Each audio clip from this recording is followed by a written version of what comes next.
बिस्मिल्लाहिर्रहमानिर्रहीम। आज हम पढ़ेंगे रियलिज्म फिलॉसफी ऑफ एजुकेशन। ये सेकंड फिलॉसफी ऑफ एजुकेशन है। इससे पहले हमने पढ़ी थी idealism. Idealism philosophy of education.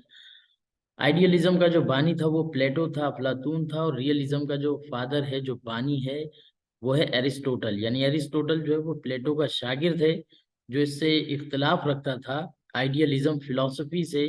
तो he is the founder of realism philosophy. तो आइए डिस्कस करते हैं बेसिकली रियलिज्म है क्या। Realism is a school of philosophy with origins in the work of Aristotle. यानी एरिस्टोटल के काम है ये एक फिलॉसफी है realism. Realist argue for the use of the senses and scientific investigation in order to discover the truth. They do not believe in idealism. यानी यहाँ पे ये कहना चाह रहे हैं कि ये एक काम है एरिस्टोटल का, ये उसकी एक फिलॉसफी है, फिलॉसफी ऑफ एजुकेशन है। ये बिलीव करते हैं सेंसिस के ऊपर, साइंटिफिक इन्वेस्टिगेशन पे, ट्रुथ को जानने के लिए, सच्चाई को जानने के लिए। यानी ये 5 सेंसेस का इस्तेमाल करते हैं, और ये आइडियलिज्म पे, स्पिरिचुअलिज्म पे, गॉड पे बिलीव नहीं करते। एक्सपोनेंट जो है इसके एरिस्टोटल, जैसे मैंने मेंशन किया, और जॉन लॉक है, Burton Russell, John dewy, Premchand. Fundamental principles हैं रियलिज्म के fully materialistic and scientific attitude. यानी इनका जो एटीट्यूड है वो साइंटिफिक है और मटीरियलिस्टिक है, क्योंकि दे do not believe in God, they do not believe in spirituality, spiritualism, oneness of God. They based on pluralistic concept of God. कई खुदाओं को मानते हैं या फिर ये खुदा को नहीं मानते। तो ये सेंसिस के ऊपर चलते हैं, चीजों के ऊपर।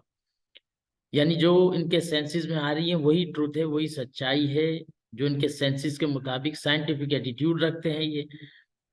And scientific principles are universal and universally accepted. इनके मुताबिक साइंटिफिक प्रिंसिपल जो है वही यूनिवर्सल है और वही यूनिवर्सली एक्सेप्टेड है। दे believe in importance of material world. यानी मटीरियलिस्टिक है। Do not believe in spiritualism, तो मटीरियल वर्ल्ड पे बिलीव करते हैं। The focus is on body objects.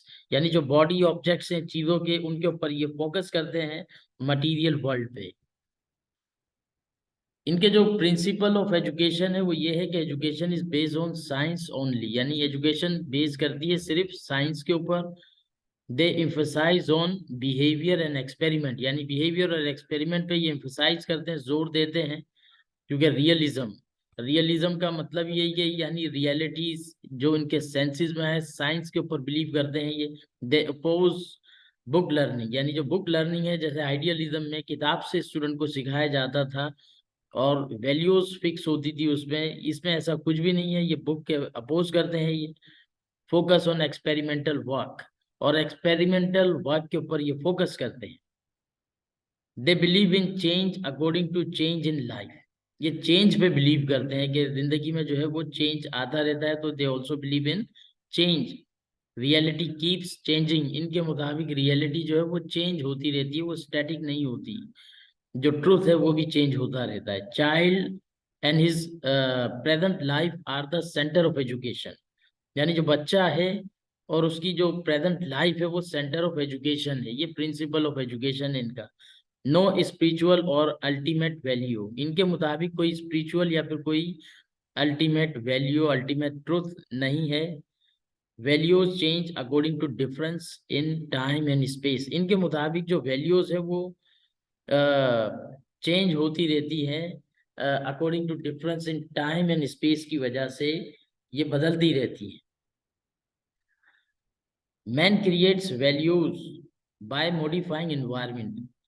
यानी रियलिज्म के मुताबिक जो है इंसान खुद वैल्यूज को क्रिएट करता है, मॉडिफाई करता है इन्वायरमेंट के मुताबिक। जिस इन्वायरमेंट में है, जिस सोसाइटी में, वही उसकी वैल्यू है, और वो keep changing values as well. Aims of education इनके ये है कि prepare the child for real life. बच्चे को तैयार करना रियल लाइफ के लिए, रियल जिंदगी के लिए।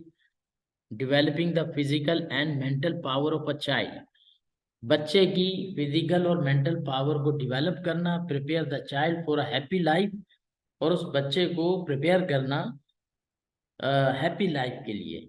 खुश खुर्रम जिंदगी के लिए। Developing and training of senses so that child's perception improves, यानी ट्रेनिंग करना सेंसेस के जरिए चीजों की, ताकि बच्चे की परसेप्शन इंप्रूव हो सके। इम्पार्टिंग वोकेशनल एंड एजुकेशन, यानी प्रोफेशनल वोकेशनल ट्रेनिंग देना, उसको फिजिकल ट्रेनिंग देना। these are the aims of education. Curriculum realism के मुताबिक ये है कि curriculum is develop according to utility and needs, यानी यूटिलिटी और नीड्स के मुताबिक जो है करिकुलम को डेवलप किया जाता है। Subject concerning day to day activities are included in curriculum, यानी जो डे टू डे एक्टिविटीज से रिलेटेड चीजें हैं वही, उन्हीं चीजों को सब्जेक्ट के तौर पे पढ़ाया जाता है। जो मेन सब्जेक्ट है उसमें साइंस है, geography, astrology, sports, physical exercise etcetera. Curriculum should be scientifically approach, यानी जो करिकुलम की जो अप्रोच होनी चाहिए वो साइंटिफिक अप्रोच होनी चाहिए।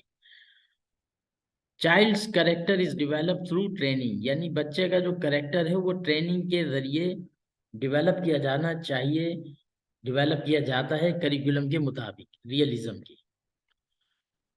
मेथड ऑफ टीचिंग इसका ये है कि ये it is scientific method and object method, यानी साइंटिफिक ऑब्जेक्ट मेथड क्या है कि चीजों को ऑब्जर्व करना, लॉजिक और रीजन होना, कॉज एंड इफेक्ट रिलेशनशिप होना। यानी अगर कॉज एंड इफेक्ट रिलेशनशिप ये है कि अगर कोई शख्स मोटा हो रहा है, गेनिंग वेट, तो उसकी ये कॉज है गेनिंग वेट, ये बेसिकली इफेक्ट है गेनिंग वेट। और उसका कॉज क्या है कि वो खाता है, खा ज्यादा रहा है और एक्सरसाइज नहीं कर रहा, तो ये कॉज है। ईटिंग जो है वो कॉज हुई और गेनिंग वेट जो है ये उसके इफेक्ट हुए। तो लॉजिकल रीजनिंग वगैरह इसमें होती है, एक्सपेरिमेंटल मेथड है, इन्वेस्टिगेशन मेथड है, रिसर्च मेथड है। मुख्तलिफ किस्म के ये मेथड्स यूज करते हैं अपनी टीचिंग में। लास्ट टीचर का जो किरदार है उसमें टीचर जो है वो ऑब्जर्वर होता है या फिर गाइड होता है। Teacher is supreme because he brings the child in touch with the external realities of life. Teacher इसमें रियलिज्म में जो है वो सुप्रीम होता है, क्योंकि वो बच्चे को रियलिटीज ऑफ लाइफ से एक्सपीरियंस कराता है, keeping aside his own views and ideas. Teacher जो है क्योंकि ऑब्जर्वर है, गाइड है, वो अपने व्यूज और अपने आइडियाज को मुसल्लत नहीं करता बच्चों के ऊपर, बच्चों को फ्रीडम देता है, क्वेश्चनिंग के बारे में सवाल करने के लिए आज़ादी देता है उनको, कि वो अपने व्यू से देखें, अपने पर्सपेक्टिव से, अपने परसेप्शन से, अपने आइडियाज से दुनिया को समझें। Teacher imparts scientific knowledge to child in an easy and effective way. Teacher knowledge impart करता है बच्चे को आसान अंदाज में। Teacher should be discipline and impressionistic, teacher को होना चाहिए रियलिज्म में इम्प्रेशनिस्टिक और discipline. From his personality influence the child to adopt good qualities, teacher की ये अपना पर्सनैलिटी से, टीचर अपनी पर्सनैलिटी से इन्फ्लुएंस करता है बच्चे को कि वो एक अच्छी क्वालिटीज अपनाए, एक अच्छे इंसान की क्वालिटीज, क्योंकि टीचर जो है वो रोल मॉडल होता है स्टूडेंट्स के लिए। Thank you.